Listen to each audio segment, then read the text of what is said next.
Assalamualaikum dan salam sejahtera. Pada hari ini kami akan membentangkan tutorial soalan 2 yaitu perihalkan jenis-jenis kesatuan sekerja di Malaysia. Secara umumnya kita ketahui bahawa kesatuan sekerja merupakan organisasi yang diwujudkan untuk bekerja secara kolektif agar dapat mencapai banyak matlamat yang sama. Menurut D. Zurina Ibrahim 2016, kesatuan sekerja turut memainkan peranan penting dalam mewakili kepentingan pekerja dalam pelbagai aspek, contohnya dalam aspek kepentingan ekonomi dan juga sosial pekerja. Oleh itu, terdapat beberapa jenis-jenis kesatuan sekerja yang akan dibentangkan pada tutorial ini, antaranya adalah kesatuan swasta, kesatuan awam, dan kesatuan majikan. Ketiga-tiga kesatuan sekerja ini akan dibentangkan oleh rakan-rakan saya. Sekian, terima kasih.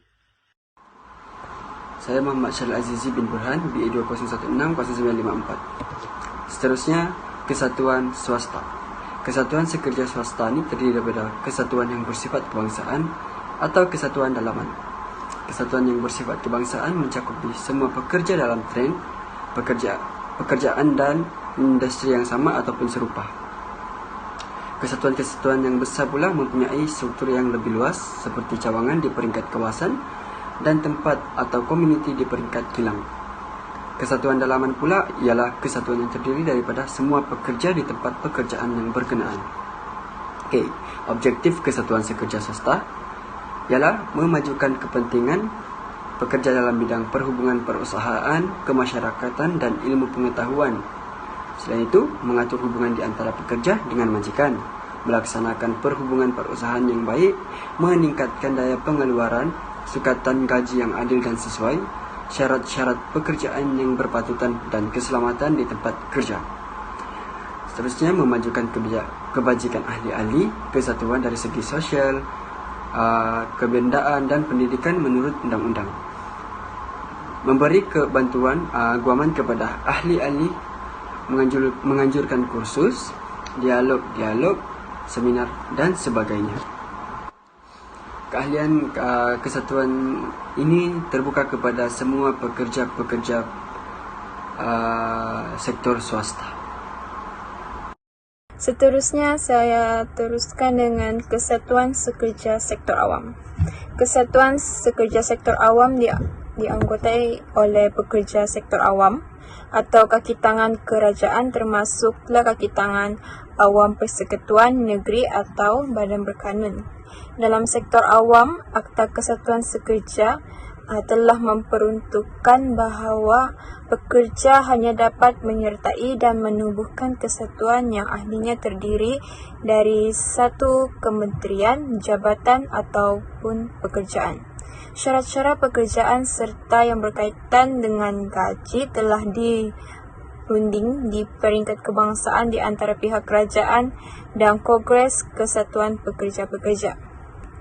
Di dalam perkhidmatan awam, perbezaan nampak ketara antara kesatuan sekerja sektor awam dan kesatuan sekerja sektor swasta, iaitu kesatuan sekerja sektor awam tidak terlibat dalam tawar-menawar langsung, iaitu collective bargaining seperti yang ada dalam kesatuan sekerja sektor swasta. Kesatuan perkhidmatan perguruan kebangsaan NUTP adalah antara kesatuan sekerja sektor awam yang besar, dan kesatuan sekerja ini telah memainkan peranan yang sangat penting di negara kita, iaitu dapat membela nasib pekerja-pekerja dalam kesatuan tersebut. Seterusnya adalah kesatuan majikan. Kesatuan majikan merupakan pertubuhan yang mengandungi sekumpulan majikan yang bersatu untuk mencapai tujuan masing-masing. Kesatuan majikan juga telah mewujudkan satu dasar yang sama dengan perundingan kolektif dengan kesatuan sekerja-pekerja. Kesatuan ini mempunyai satu wakil dalam setiap pertikaian industri antara majikan dan pekerja. Melalui dasar yang dibuat, setiap isu yang dipertikaikan terlebih dahulu akan merujuk dasar atau hak prerogatif majikan. Dengan itu, majikan dapat membela diri dan segala hal-hal berkaitan hak prerogatif akan terpelihara bergantung kepada isu yang dipertikaikan oleh pekerja.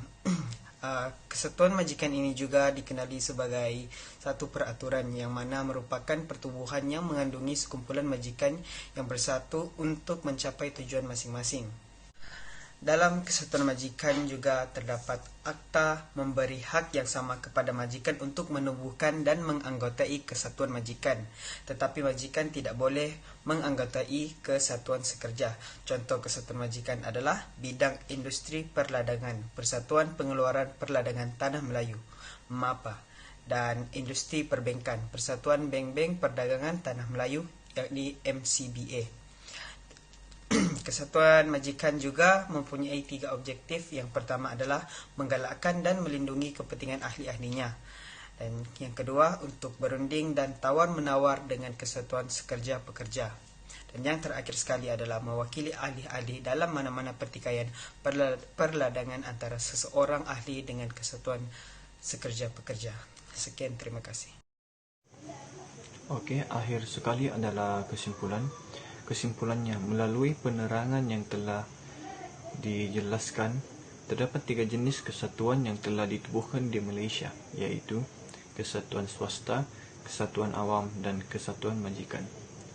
Kesatuan yang telah ditubuhkan ini mempunyai kepentingan dan peranannya masing-masing dalam setiap kesatuan tersebut. Namun, matlamat utama bagi setiap kesatuan yang telah ditubuhkan ini adalah untuk menjaga hubungan baik antara majikan dan pekerja. Kesatuan pekerja ini juga perlu diperkasakan lagi supaya kebajikan pekerja lebih terjaga kerana pertikaian pekerja dan majikan seringkali berlaku, terutamanya berkaitan dengan gaji pekerja. Sekian, terima kasih.